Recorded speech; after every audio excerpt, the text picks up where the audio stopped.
Good morning. നമ്മൾ കഴിഞ്ഞ class കൊണ്ട് ഇലക്ട്രിക് ചാർജസ് ആൻഡ് ഫീൽഡ്സ് എന്ന ചാപ്റ്റർ കംപ്ലീറ്റ് ഡിസ്കസ് ചെയ്തിരുന്നു. അത് നിങ്ങളോടൊന്ന് റിവൈസ് ചെയ്യാനും പറഞ്ഞിരുന്നു. അതിലാരും ചെയ്തിട്ടുണ്ടാവുമല്ലോ. അപ്പോൾ അതിനെ ബേസ് ചെയ്തിട്ട് കുറച്ച് ഇൻട്രസ്റ്റിംഗ് ആയിട്ടുള്ള ന്യൂമറിക്കൽസ് നമുക്കിതൊന്ന് ട്രൈ ചെയ്യാം. എല്ലാവരും നോട്ട്ബുക്കും കാൽക്കുലേറ്റർ മറക്കരുത്, കാൽക്കുലേറ്ററും ഒക്കെ ആയിട്ട് റെഡി ആയിട്ടിരിക്കുക. നമ്മൾ ഈ ചാപ്റ്റർ തുടങ്ങിയപ്പോൾ ഏറ്റവും ആദ്യം നിങ്ങൾ കണ്ടത് ഫ്രിക്ഷണൽ ഇലക്ട്രിസിറ്റിയാണ്. അവിടെ നിങ്ങൾ കണ്ടു when two objects are rubbing they will become charged. ഇത് നിങ്ങൾക്ക് വളരെ ഫെമിലിയർ ആണ്. നിങ്ങൾ വളരെ ചെറിയ ക്ലാസ് മുതൽ കാണുന്ന ഒന്നാണിത്. അന്ന് നിങ്ങൾ ചെയ്തിട്ടുണ്ടാവും, നിങ്ങൾ എല്ലാവരും ചെയ്തിട്ടുണ്ടാവും. ഒരു പ്ലാസ്റ്റിക് കോമ്പ് മുടിയിൽ നന്നായിട്ട് ഉരസിയിട്ട് ബാക്കി നിങ്ങൾക്ക് തന്നെ അറിയാം ബാക്കി എന്താണെന്ന്. ചെറിയ പേപ്പർ പീസിനടുത്തേക്ക് പ്ലേസ് ചെയ്താൽ അത് അട്രാക്ട് ചെയ്യുന്നതായിട്ട് കാണുന്നുണ്ട്. ഇത് പേപ്പർ പീസിനെ മാത്രമേ അട്രാക്ട് ചെയ്യുള്ളൂ.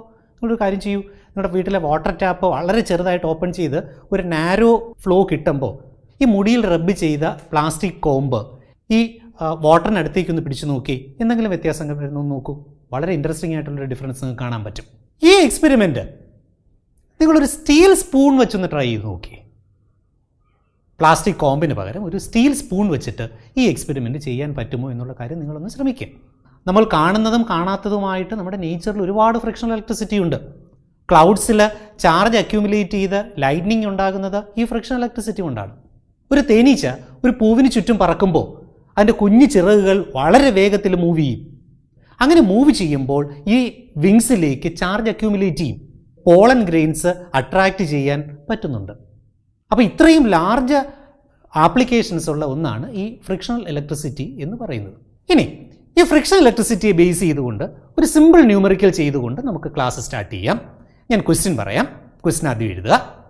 A polythene piece rubbed with wool is found to have a negative charge. First question, electrons are transferred from which to which? Second question, the mass of polythene increases slightly due to rubbing. State whether this statement is true or false. We are rubbing a polythene piece with wool. Question നന്നായിട്ടൊന്ന് വായിച്ചു നോക്കൂ. പോളിത്തീന് കിട്ടുന്ന charge ഏതാണ് എന്ന് ക്വസ്റ്റ്യനിൽ പറഞ്ഞിട്ടുണ്ട്. Polythene is getting a negative charge. If polythene is getting a negative charge, wool will be getting a positive charge. അപ്പോൾ അതിന് പോസിറ്റീവ് ചാർജ് ആയിരിക്കും കിട്ടുക. ഇവിടെ ക്വസ്റ്റിൽ പറഞ്ഞേക്കുന്നത് എന്താ? Polythene is getting a negative charge. That means electrons are transferred from, അതെ പറഞ്ഞോളൂ, electrons are transferred from wool to polythene. അതാണ് നമ്മുടെ ആദ്യത്തെ പാർട്ടിൻ്റെ ആൻസർ. അടുത്ത സ്റ്റേറ്റ്മെൻറ്റ് നോക്കി. Mass of polythene increases slightly due to rubbing. നമ്മളിപ്പോൾ കണ്ടു, റബ്ബ് ചെയ്യുമ്പോൾ electrons are transferred from wool to polythene എന്ന് പറഞ്ഞാൽ പോളിത്തീനിലേക്ക് ഇലക്ട്രോൺസ് അഡീഷണൽ ആയിട്ട് എത്തിച്ചേരുന്നുണ്ട്. അപ്പോൾ തീർച്ചയായിട്ടും പോളിത്തീൻ്റെ മാസ് ഇൻക്രീസ് ചെയ്യണം. So this a true statement. ഒന്നുകൂടി നോക്കിയേ, എന്തിനാണ് ഒരു ക്വസ്റ്റനിൽ സ്ലൈറ്റ്ലി എന്ന് പറഞ്ഞിരിക്കുന്നത്? ഇതിലേക്ക് ആഡ് ചെയ്യപ്പെടുന്ന പാർട്ടിക്കിൾസ് ഇലക്ട്രോൺസ് ആണ്. നമുക്കറിയാം ഇലക്ട്രോൺസിൻ്റെ മാസ് വളരെ വളരെ കുറവാണ്. അതുകൊണ്ടാണ് പോളിത്തീൻ്റെ മാസ് സ്ലൈറ്റായി ഇൻക്രീസ് ചെയ്യും എന്ന് പറഞ്ഞിരിക്കുന്നത്. So it is A true statement. ഈ ഫ്രിക്ഷണൽ ഇലക്ട്രിസിറ്റി കഴിഞ്ഞാൽ പിന്നെ നിങ്ങൾ കണ്ടത് കൂളൂംസ് ലോ ആണ്. കൂളൂംസ് ലോയിൽ നിങ്ങൾ കണ്ടു, if there are 2 point charges separated by some distance, the force of interaction between them is, അറിയാം, എല്ലാവർക്കും അറിയാവുന്നതാണ്. The force between them is proportional to product of magnitude of the charges and inversely proportional to square of the distance between them. ഒരു കാര്യം കൂടിയുണ്ട്, this force is acting along the line joining the particles. ഇക്വേഷനായി നമ്മൾ കണ്ടതാണ്. If the charges are placed in free space, we have the equation F equals 1/4πε0 into q1 q2 divided by r². And if the charges are placed in a medium of dielectric constant epsilon r, then force is F equal to 1/4πε0 epsilon r into q1 q2 by r². അറിയാവുന്നതാണല്ലോ, ഇത്രയും നിങ്ങൾ കണ്ടതാണ്, ആദ്യത്തെ ക്ലാസ്സുകളിൽ തന്നെ കണ്ടതാണ്. നമുക്ക് ഇതിനെ base ചെയ്തുകൊണ്ട് ഒരു സിമ്പിൾ ന്യൂമറിക്കൽ ചെയ്യാം. എഴുതൂ, ക്വസ്റ്റ്യൻ എഴുതൂ. The force between 2 point charges 1 coulomb each separated by a distance of 1 meter is. ഇതൊരു മൾട്ടിപ്പിൾ ചോയ്സ് ക്വസ്റ്റ്യൻ ആക്കി എടുക്കാം നമുക്ക്. I will give you 4 options.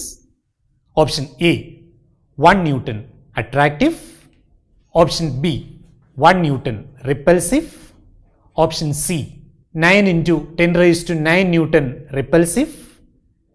Option D, 9 into 10 raised to 9 Newton attractive. It's a simple question. ഈ question solve ചെയ്യുന്നതിനായിട്ട് ദാ ഫിഗറിലേക്ക് നോക്കൂ.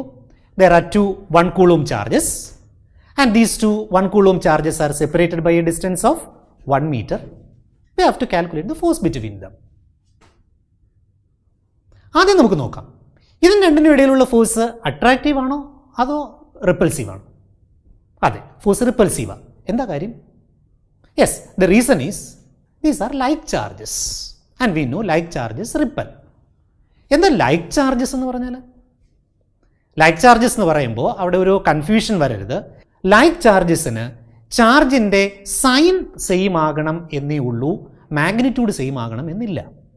അപ്പോൾ ഇവിടെ രണ്ട് ചാർജിൻ്റെയും സൈൻ സെയിം ആണ്, അതുകൊണ്ട് നമുക്കതിന് ലൈക്ക് ചാർജസ് എന്ന് പറയാം. ഈ ഫോഴ്സ് കാൽക്കുലേറ്റ് ചെയ്യാൻ നമുക്ക് ആ ഇക്വേഷൻ എഴുതാം. F equals 1/4πε0 into Q1 into Q2 divided by R square.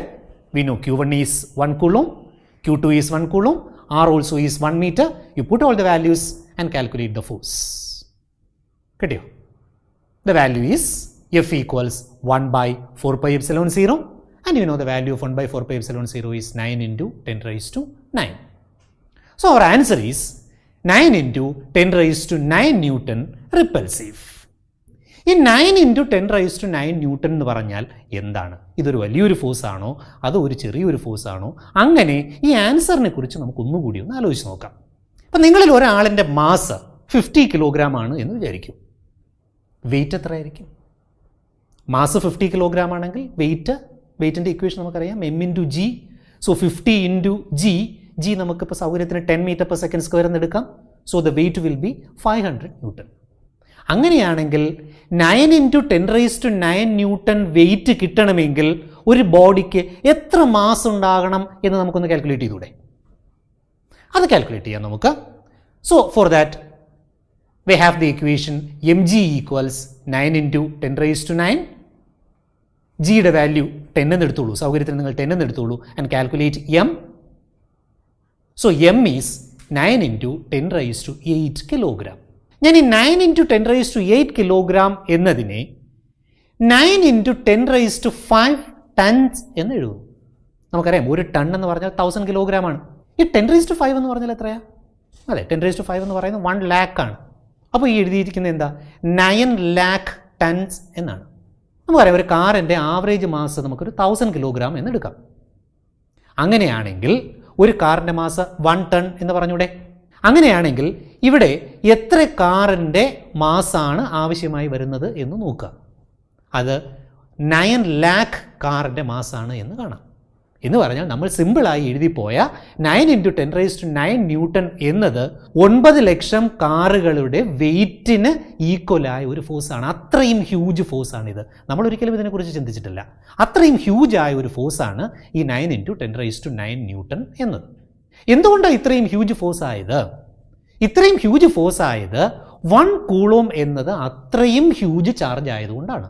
അതുകൊണ്ട് തന്നെ പ്രാക്ടിക്കലായിട്ട് നമ്മൾ കൂളോം എന്ന യൂണിറ്റ് യൂസ് ചെയ്യാറില്ല. We will go for the units like millicoulomb, microcoulomb, nanocoulomb, etc. അപ്പോൾ 1 കൂളോം എന്നതൊരു ഹ്യൂജ് ചാർജ് ആണെങ്കിൽ ഈ 1 കൂളോം എന്ന ചാർജ് കിട്ടുന്നതിന് വേണ്ടിയിട്ട് എത്ര ഇലക്ട്രോൺസ് വേണ്ടി വരും?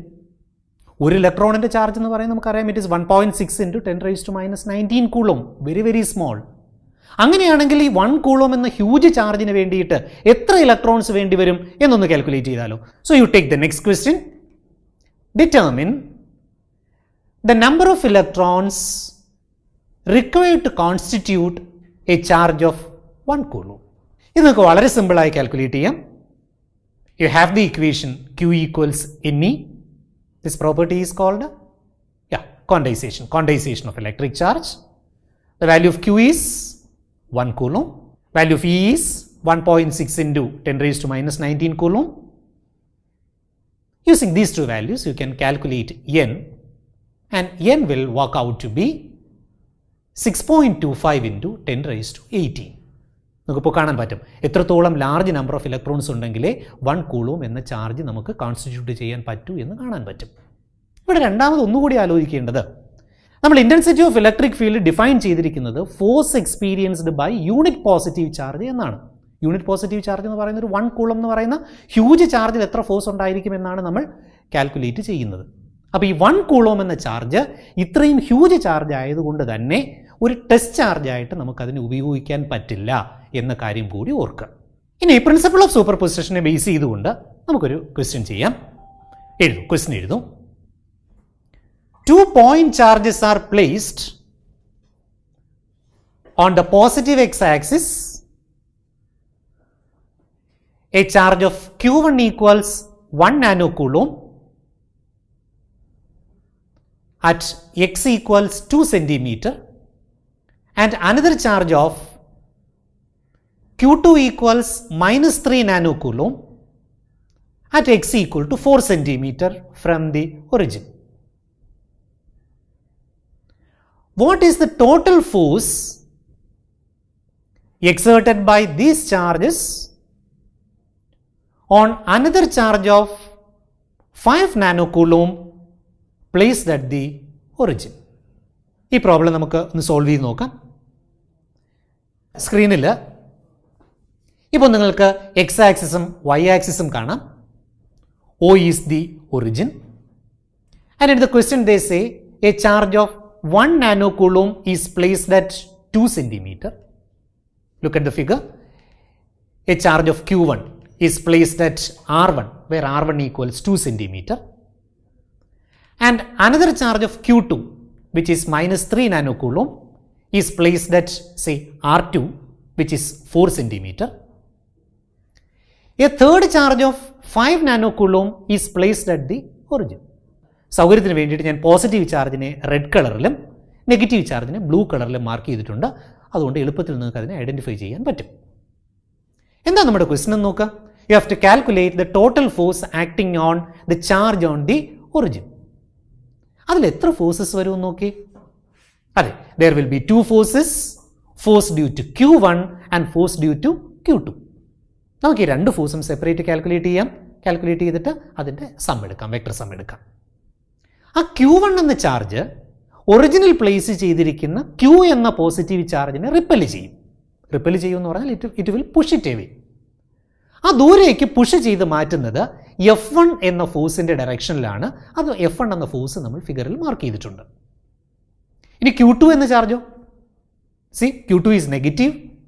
Q2 will attract the positive charge kept at the origin. ആ attraction towards the negative charge ആയിരിക്കും. That force is marked as F2 in the figure. നമുക്ക് ഇനി F1നെയും F2നെയും കാൽക്കുലേറ്റ് ചെയ്യാം. ആ ഫിഗറിലേക്ക് നന്നായി നോക്കിയിട്ട് F1ന്റെ ഇക്വേഷൻ എഴുതാം. Remember F1 is the force between Q and Q1. So F1 equals 1/4πε0 into Q into Q1 divided by R1 square. Continue ചെയ്യുന്നതിന് മുമ്പ് ഈ ഫോഴ്സിൻ്റെ ഡയറക്ഷൻ എങ്ങോട്ടാണെന്ന് നോക്കി. That force is directed towards left. ഒന്നുകൂടി, ഇത് പോസിറ്റീവ് ആയിരിക്കുമോ നെഗറ്റീവ് ആയിരിക്കുമോ? നമുക്ക് അവിടെ ഒരു പ്രോഡക്റ്റ് ഉണ്ട്, Q1. നോക്ക്, Qവും പോസിറ്റീവാണ്, Q1ഉം പോസിറ്റീവാണ്. ഇത് രണ്ടും പോസിറ്റീവ് ആണെങ്കിൽ ആ പ്രോഡക്റ്റ് പോസിറ്റീവ് ആയിരിക്കും. അപ്പോൾ ഓർത്ത് വയ്ക്കുക, ഈ ഫോഴ്സ് ലെഫ്റ്റിലേക്കാണ് ഡയറക്റ്റ് ചെയ്തിരിക്കുന്നത്. അതിനെ നമ്മൾ പോസിറ്റീവ് ആണ് എന്ന് അസ്യൂം ചെയ്യുന്നു. Similarly you calculate the force F2. F2 is the force between Q and Q2. Distance from Q to Q2 is R2. Okay, equation എഴുതും. F2 equals എഴുതിക്കോളൂ 1/4πε0 into Q into Q2 divided by R2 square. ഈ force എങ്ങോട്ട് act ചെയ്യുന്നത് നോക്കാം. This force is acting towards right. നേരത്തെ ഉള്ള ഫോഴ്സിൻ്റെ opposite ആണ്. ഇതിൻ്റെ sign positive വരുമോ നെഗറ്റീവ് വരുമോ നോക്കി. Q into Q2. Q is positive, Q2 is negative. So the product will be negative. So F2 is acting towards right and we can say that is negative. The total force calculate ചെയ്യണം. Total force calculate ചെയ്യാൻ you just add these two forces. So you will get F is equal to F1 plus F2. You substitute the values of F1 and F2 in this equation. You will get F equals Q/4πε0 into Q1 by R1 square plus Q2 by R2 square. ഈ സ്റ്റെപ്പിൽ ഞാൻ 1/4πε0യും Qവും common എടുത്തിട്ടുണ്ട്. അത്രേ ചെയ്തിട്ടുള്ളൂ.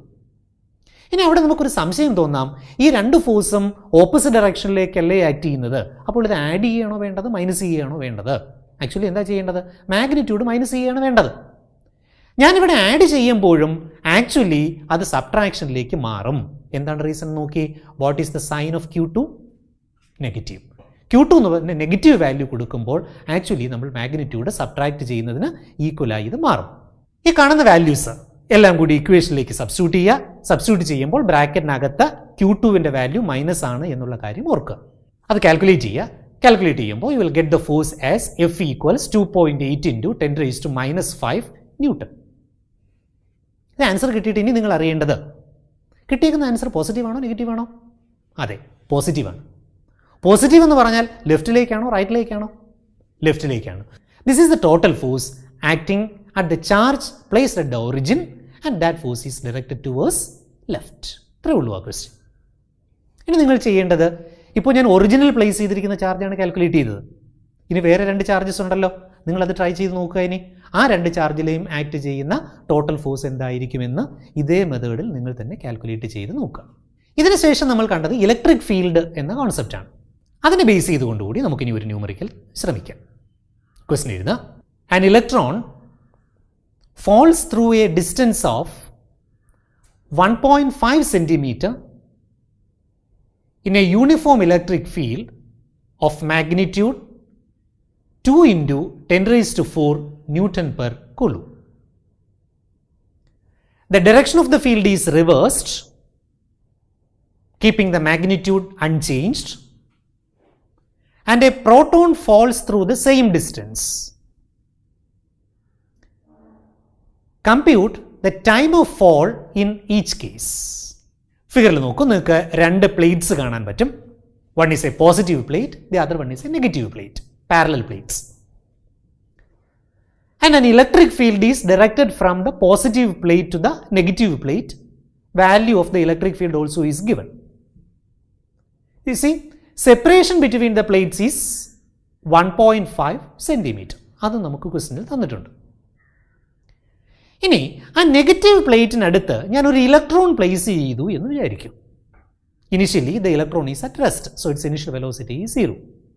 അങ്ങനെ ഒരു electron place ചെയ്താൽ എന്ത് സംഭവിക്കും? ഉറപ്പായും that electron will move towards the positive plate. ഇത് മൂവ് ചെയ്യുന്നത് യൂണിഫോം വെലോസിറ്റിയിലാണോ അതോ ആക്സലറേഷൻ ഉണ്ടോ? അതാണ് നമ്മൾ ആദ്യം അറിയേണ്ടത്. ആക്സലറേഷൻ ഉണ്ടോ എന്ന് എങ്ങനെ അറിയാം? ഒരു നെറ്റ് ഫോഴ്സ് ഉണ്ടോ എന്ന് നോക്കിയാൽ മതി. ഫോഴ്സ് ആക്ട് ചെയ്യുന്നില്ലേ ഇലക്ട്രോണിൽ? ഉണ്ട്. അങ്ങനെ ഫോഴ്സ് ആക്ട് ചെയ്യുന്നുവെങ്കിൽ ഇലക്ട്രോണിന് ഒരു ആക്സലറേഷനും ഉണ്ടാവും. ഇത്രയും ഓർത്തുകൊണ്ട് നമുക്ക് ഈ തന്നിരിക്കുന്ന ക്വാണ്ടിറ്റീസ് എന്ന് എഴുതി നോക്കിയാലോ. What is B0? The initial velocity of the electron 0. What is the displacement of the electron? Displacement of the electron y, അത് d എന്ന് നമ്മൾ ഫിഗറിൽ മാർക്ക് ചെയ്തിട്ടുണ്ട്. So it is 1.5 centimeter. What is the force on the electron? Yes, F equals E into E. നമുക്ക് വേണ്ടത് force അല്ല, acceleration of the electron ആണ്. So A equals EE divided by M. Now we can go for the equation y equals V0t plus half AT square. What is the value of y? Yeah, d. V0, 0. ഈ 2 ചേഞ്ചസും അതിൽ വരുത്തു. You will get the equation as d equals half AT square. Rearrange this equation for t and the expression for t becomes t equal to square root of 2d by a. എയുടെ value നമ്മൾ കണ്ടതാണ്, EE divided by m. ആ value കൂടി ഇതിനകത്തേക്ക് substitute ചെയ്യൂ. You will get time of fall as t equals root of 2md divided by EE. ആദ്യത്തെ കേസിൽ അവർ ആവശ്യപ്പെട്ടിരിക്കുന്നത് ഇലക്ട്രോണിൻ്റെ ടൈം ഓഫ് ഫോൾ കാൽക്കുലേറ്റ് ചെയ്യാനാണ്. ഈ ഇക്വേഷനിൽ E the charge of electron 1.6 × 10⁻⁻19 coulomb and m mass of the electron 9.11 × 10⁻31 kilogram. ഇത് രണ്ടും substitute ചെയ്യുക. You will get the time of fall and t equals 2.9 × 10⁻9 second. Or you can say t equal to 2.9 nanosecond. അടുത്ത പാർട്ടിൽ വരുത്തിയിരിക്കുന്ന modification നോക്കി. ഫീൽഡിൻ്റെ magnitude same ആക്കി നിർത്തിക്കൊണ്ട് direction reverse ചെയ്തു. എന്നിട്ടൊരു പ്രോട്ടോണിനെ ഫോളോ ചെയ്യിക്കുന്നു. ടൈം ഓഫ് ഫോളോ കാൽക്കുലേറ്റ് ചെയ്യാൻ you can use the same equation, t equal to square root of 2md divided by EE. നിങ്ങൾ കഴിഞ്ഞ ആൻസർ തന്നെയാണോ പ്രതീക്ഷിക്കുന്നത് അതോ അതിനേക്കാളും കൂടിയ ടൈം ആയിരിക്കുമോ എന്ന് ഒന്ന് ആലോചിച്ച് നോക്കുക. പ്രോട്ടോണാണ്, പ്രോട്ടോണിന് ഇലക്ട്രോണിനേക്കാളും മാസ് കൂടുതലാണ് എന്ന് പറഞ്ഞാൽ it will take more time. Time കൂടുന്നു എന്ന് പറഞ്ഞാൽ അതിൻ്റെ അർത്ഥം ആക്സലറേഷൻ കുറഞ്ഞു എന്നാണ്. ഇത് നിങ്ങൾ കാൽക്കുലേറ്റ് ചെയ്ത് നോക്കുക. 1.25 × 10⁻⁷ സെക്കൻഡ് എന്ന ആൻസർ നിങ്ങൾക്ക് കിട്ടും. ഇവിടെ നിങ്ങൾക്ക് അറിയേണ്ടത്, ഇവിടെ രണ്ട് പാർട്ടിക്കിളിനും ഇലക്ട്രിക് ഫീൽഡിൽ നിങ്ങൾ രണ്ട് ആക്സിലറേഷനാണ് കണ്ടത്. പക്ഷേ ഒരു ഗ്രാവിറ്റേഷണൽ ഫീൽഡിൽ നമ്മൾ രണ്ട് മാസ്സുള്ള ഓബ്ജക്ട്സ് ഫോളോ ചെയ്യിച്ചാൽ രണ്ട് ഓബ്ജക്റ്റിനും കിട്ടുന്നത് ഒരേ ആക്സിലറേഷനാണ്. അപ്പോൾ ഇവിടെ ഒരു ഡിഫറൻസ് കാണാമല്ലോ. ഈ ഡിഫറൻസിനെ കുറിച്ച് കൂടി നിങ്ങളൊന്ന് ആലോചിച്ച് നോക്കുക. പിന്നെ നമ്മൾ കണ്ടത് ഇലക്ട്രിക് ഡൈപോളാണ്. ഇലക്ട്രിക് ഡൈപോൾ വാട്ടർ മോളിക്യൂൾ എന്ന് പറയുന്ന ഒരു ഇലക്ട്രിക് ഡൈപോളാണ്. ആ ഇലക്ട്രിക് ഡൈപോളിനെ ബേസ് ചെയ്ത് നമുക്കൊരു ക്വസ്റ്റ്യൻ നോക്കാം. A student draws the schematic representation of an electric dipole placed in A uniform electric field. If you find any anomaly in the figure, correct it and redraw. ഫിഗറിൽ നോക്കുക. ഒരു കുട്ടി വരച്ച ഒരു ഫിഗറാണ് ഞാൻ നിങ്ങളെ കാണിച്ചിരിക്കുന്നത്. ഇതിനകത്ത് എന്തെങ്കിലും അനോമലി ഉണ്ടോ, എന്തെങ്കിലും മിസ്റ്റേക്ക് ഉണ്ടോ എന്നാണ് നിങ്ങൾ നോക്കേണ്ടത്. ഉണ്ടെങ്കിൽ അത് കറക്റ്റ് ചെയ്യുക. ഞാനിതിനെ സോൾവ് ചെയ്യുന്നില്ല, നിങ്ങൾ തന്നെ ഫിഗർ നന്നായി നോക്കുക. ഇൻറ്റൻസിറ്റി ഓഫ് ഇലക്ട്രിക് ഫീൽഡും ഫോഴ്സിൻ്റെ ഡയറക്ഷനുമായി കമ്പയർ ചെയ്തുകൊണ്ട് ഇത് നിങ്ങൾ സോൾവ് ചെയ്തെടുക്കുക. നമ്മൾ ഇലക്ട്രിക് ഫ്ലക്സ് കണ്ടതാണ്. ആ ഇലക്ട്രിക് ഫ്ലക്സിനെ ബേസ് ചെയ്തിട്ട് ഒരു ക്വസ്റ്റ്യൻ ട്രൈ ചെയ്യാം. ക്വസ്റ്റ്യൻ എഴുതൂ. A circular disc with radius 0.1 meter is kept in an electric field such that its normal makes an angle of 30 degrees with a uniform electric field of magnitude 2 kilonewton per coulomb. What is the electric flux through the disk? Second question. What is the flux through the disk if the normal is 1? Perpendicular to intensity of electric field. 2. Parallel to intensity of electric field. ഈ problem solve ചെയ്യുന്നതിന് നമ്മൾ കൂടുതലൊന്നും ആലോചിക്കാനില്ല. You take the equation for flux. Equation for the flux is phi is equal to EA cos theta. E is intensity of electric field, that is directly given in the question. A, what is A? Area of the plate. And in the question they say that is a circular plate. So the area is pi r square, radius is given. Then theta, theta is the angle between vector E and the normal. Normal means area vector. In the first case, it is given as 30 degree. So the flux will be phi equals E into pi r square into cos 30. ഇത് ഉപയോഗിച്ചുകൊണ്ട് നമുക്ക് flux calculate ചെയ്യാം. And the answer is 54.38 newton metre square coulomb inverse. ഇതേ method തന്നെയാണ് അടുത്ത രണ്ട് പാർട്ടിൽ ഉപയോഗിക്കേണ്ടത്. തീറ്റയുടെ വാല്യൂ എത്രയാണെന്ന് നോക്കുക. ആ തീറ്റയുടെ വാല്യൂ, പ്രോപ്പറായ തീറ്റയുടെ വാല്യൂ സബ്സ്റ്റിറ്റ്യൂട്ട് ചെയ്യുക. You will get the answer. ഇനി നമ്മൾ ഗോസസ് ലോ കണ്ടു. ഗോസസ് ലോയെ ബേസ് ചെയ്തിട്ട് ഒരു ക്വസ്റ്റ്യൻ കൂടി നമുക്ക് ട്രൈ ചെയ്യാം. Question: A point charge of 4 nanocoulomb is located at 20 meter and another charge of -6 nanocoulomb at 0.1 meter. What is the total electric flux due to these 2 point charges through a spherical surface centered at the origin with radius 0.5 meter, 1.5 meter and 2.5 meter? വളരെ സിമ്പിളായിട്ട് നമുക്ക് ചെയ്യാവുന്ന ഒരു question ആണ് ഇത്. നമുക്ക് ആ ക്വസ്റ്റ്യൻ്റെ details നോക്കാം. നിങ്ങൾ എക്സ് ആക്സിസും വൈ ആക്സിസും ഫിഗറിൽ കാണുന്നുണ്ട്. ഒ എന്നത് ഒറിജിനാണ്. A charge of 4 nanocoulomb is kept at 20. ഞാൻ ഫിഗറിൽ കാണിച്ചിട്ടുണ്ട് അത്. Another charge of -6 nanocoulomb is kept at 0.1. That also is shown in the figure.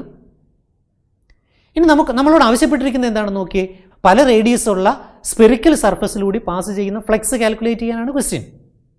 ആദ്യത്തെ സർഫസിൻ്റെ റേഡിയസ് നോക്കൂ, 0.5 metre, centred at the origin. 0.5 metre radius ഉള്ളൊരു സർക്കിൾ ഞാൻ വരച്ചു. ഇതിലൂടെയുള്ള ഫ്ലക്സ് കാൽക്കുലേറ്റ് ചെയ്യണം. you have the equation for flux, phi equal to q divided by epsilon 0. പറഞ്ഞോളൂ, answer പെട്ടെന്ന് പറഞ്ഞോളൂ. What is the flux passing through this? Phi equal to q by epsilon 0. See the figure and tell me what is the value of q. Yes, it is 0. So the flux passing through the surface is 0. ഇത്രയേ ഉള്ളൂ അത് ചെയ്യാൻ. രണ്ടാമത്തെ നോക്കി, radius is 1.5 metre. So 1.5 metre radius ഉള്ള ഒരു sphere construct ചെയ്യാം. ഫിഗറിൽ കാണാൻ പറ്റും. ഇപ്പോൾ ആ സ്ഫിയറിനകത്ത് എത്ര ചാർജ് ഉണ്ടെന്ന് നോക്കാം. The charge is -6 nanocoulomb. അപ്പോൾ ഫ്ലെക്സ് കാൽക്കുലേറ്റ് ചെയ്യുക.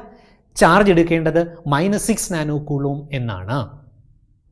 എന്തുകൊണ്ടാണ് നമ്മൾ 4 നാനോ കൂളോം എടുക്കാത്തത്? That 4 nanocoulomb is now lying outside the sphere. Last part നോക്കാം. Radius is 2.5. So 2.5 metre radius ഉള്ളൊരു സ്ഫിയർ ഇമാജിൻ ചെയ്യൂ. ആ സ്ഫിയർ ഇങ്ങനെയായിരിക്കും കാണുക. ഇപ്പോഴുള്ള പ്രത്യേകത നോക്കി, both the charges are coming inside. അപ്പോൾ total charge enclosed will be -6 nano coulomb plus 4 nano coulomb. ഇത് വെച്ചിട്ട് നിങ്ങൾക്ക് ടോട്ടൽ ചാർജ് കാൽക്കുലേറ്റ് ചെയ്യാം. അത് ഉപയോഗിച്ചുകൊണ്ട് ഫ്ലെക്സും കാൽക്കുലേറ്റ് ചെയ്യാം. ഈ ചാപ്റ്ററിലെ വളരെ കുറച്ച് പ്രോബ്ലംസ് മാത്രമേ നമ്മളിപ്പോൾ ഇവിടെ സോൾവ് ചെയ്തിട്ടുള്ളൂ. ഇതുപോലെ ടെക്സ്റ്റ് ബുക്കിലെ എക്സസൈസിലെ മുഴുവൻ ക്വസ്റ്റ്യൻസും നിങ്ങൾ ട്രൈ ചെയ്യുക. ആ കിട്ടുന്ന ആൻസേഴ്സ് നിങ്ങളുടെ സ്കൂളിലെ ഫിസിക്സ് ടീച്ചറുമായി ഡിസ്കസ് ചെയ്യുക. അടുത്ത ക്ലാസ്സിൽ പുതിയ ചാപ്റ്ററുമായിട്ട് നമുക്ക് വീണ്ടും കാണാം. Thank you.